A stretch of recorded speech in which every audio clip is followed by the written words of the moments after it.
what's your name? I'm Fred. Hi, Fred. What brings you with us today? Well, I just got back from the cancer center, and they told me that I have mesothelioma, which is lung cancer, and it's just, there's a lot going on with that, and so they told me to come here.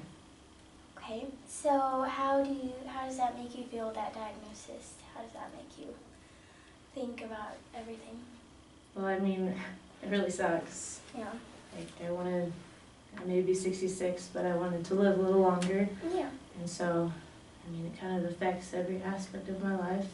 Can't work out anymore. It just slows me down, so I don't really like it. Are you speaking with anyone, like confiding with anyone besides our talk right now to help lessen the stress or make that a little bit easier on you? No, I haven't even told my wife. So it's kind of hard. I don't want her to know. I don't want her to get upset. I don't want any tension between us. I don't want her to think that I'm dying or anything, so. Yeah. Well, that's nice of you to make her not want to be upset. Do you think that maybe if she did know, there was ways that she could help you get through that, or? I don't want her to deal with it at all. Okay, well, that's nice of you to keep her in touch, and to know that you don't want to make her upset. She is your wife. Maybe we can set up some goals to make you feel more comfortable. Maybe we can develop a couple activities where you can get back into that workout plan that you're wanting to. You think maybe if you opened up to her that you're not feeling a little bit well, that you would feel a little bit more comfortable slowly explaining to her, or is that something you want to avoid? I don't know. I mean, maybe it could eventually come out, because I mean, I eventually will die, so she needs to know eventually, but I guess I really don't know how to do it. Yeah. Well, maybe she can help you understand the different parts of the cancer, and she can help you know that the doctors are going to do everything they can to help you. We can always talk and make you more comfortable, about make you feel better about everything, and maybe feeling more comfortable with your wife or someone close to you, like myself, if you were to feel that way. We can meet this week. We have 30 minutes. If that's something that you want to talk about later, we can always meet up again next week and talk about that too. So how are you doing when you talk with the doctors? Are you understanding what they're explaining to you as far as the symptoms and the diagnosis, or how's that going? Not really. I just I'm upset. I have cancer. I'm kind of done for, dead. Like, there's nothing else I can do about it, so. Well, we can definitely work on some things, as a solution to help you.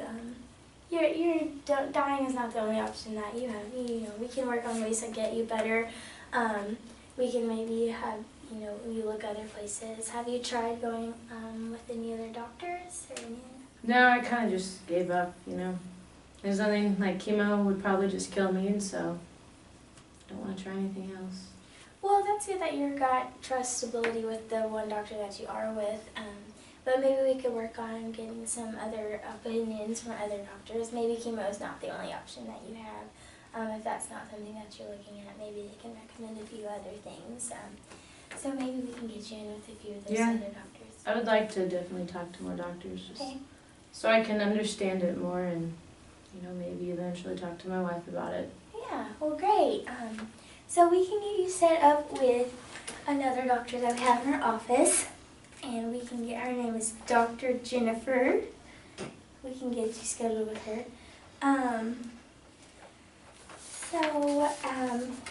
think that you've opened up a lot to me while we've been sitting here talking. I know it's a hard subject to talk about, but I think you've done really well to explain to me what's going on and even gaining a little bit of comfortability with me. So would meeting again be something that you're interested in? Yeah, I would really love it. I'd love, to make some more plans and sit down to figure things out some more. So. Great. Well, I would love to help you with that. So when would be a good time for us to meet again with you? How about this time next week? Okay, awesome. Sounds great. We will get you scheduled for that, and we'll see if we can get a follow-up appointment with you. Hey, I'm Suzanne. Hi, I'm Fred. Nice to meet you, Fred. So what brings you here today? Well, I've been to the doctor and I wasn't feeling very great, so I went there and they told me I had mesothelioma, which who knows. But anyway, they referred me to come talk to you. So. Yeah. So what are some things that you've been struggling with since you found out about this? Well, I mean, it kind of makes me upset a little bit. I don't really know how accurate they are because they kind of just run in, run out, and but I do like to work out, and I feel like I haven't really been able to do that. They did recommend I quit smoking, but I don't really know how sick I am, so I just kind of haven't really been listening to that. Yeah. So if you found out that you're sicker than you think, would you be willing to stop smoking? I think I would be a little more convinced if I knew the severity of how sick I was. Might be something I'd be willing to try and give up.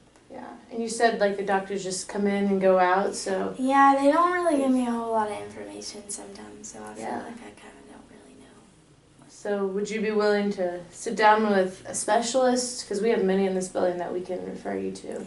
Yeah, I think that would be good. I think they might be able to give me a little bit more information on what's really going on and stuff. Awesome. Well, we can definitely set that up at the end of the appointment. Okay, great. But have you told anyone else about this besides me? No, I haven't really talked to my family members about it. I didn't really want to add the stress to them and make them upset or anything. Yeah. So I kind of just been keeping it to myself. So. Yeah. And you're married, correct? Yes. Okay. And so you haven't told your wife? No, I have not. I know she'd be upset and be afraid I wasn't going to be here much longer, so I've just kind of been keeping it to myself. Yeah, that's nice. You don't want your wife to be worried. That's really nice.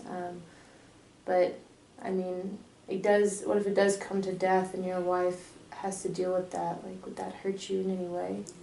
Yeah, I'm sure it would make her pretty upset for that to happen instead of talking to me about it before, so. Yeah. So would you ever be willing to tell your wife?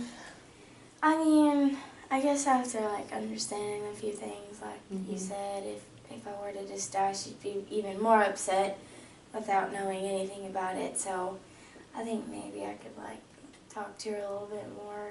Yeah, that's good. Definitely communication is key in a relationship like that, and something big like this needs to be brought up between you and your wife. But is there anything else you're struggling with since you found out about this? I mean, I guess, just figuring out a way to tell other people about it, I don't know, maybe you could help me figure out a few things I could do to, I guess maybe get more comfortable with her, you know what I mean? Yeah, well, we can definitely set up goals for that. Yeah. We can go over what it looks like telling someone, someone's reaction to it, and how you take that, how you handle those things. So let's get you that reference for the doctor so you further understand what's going on, so that you can tell your wife what's going on, so that you can tell these other people. I think that's the first step to this process. Okay. But we'll refer you to them.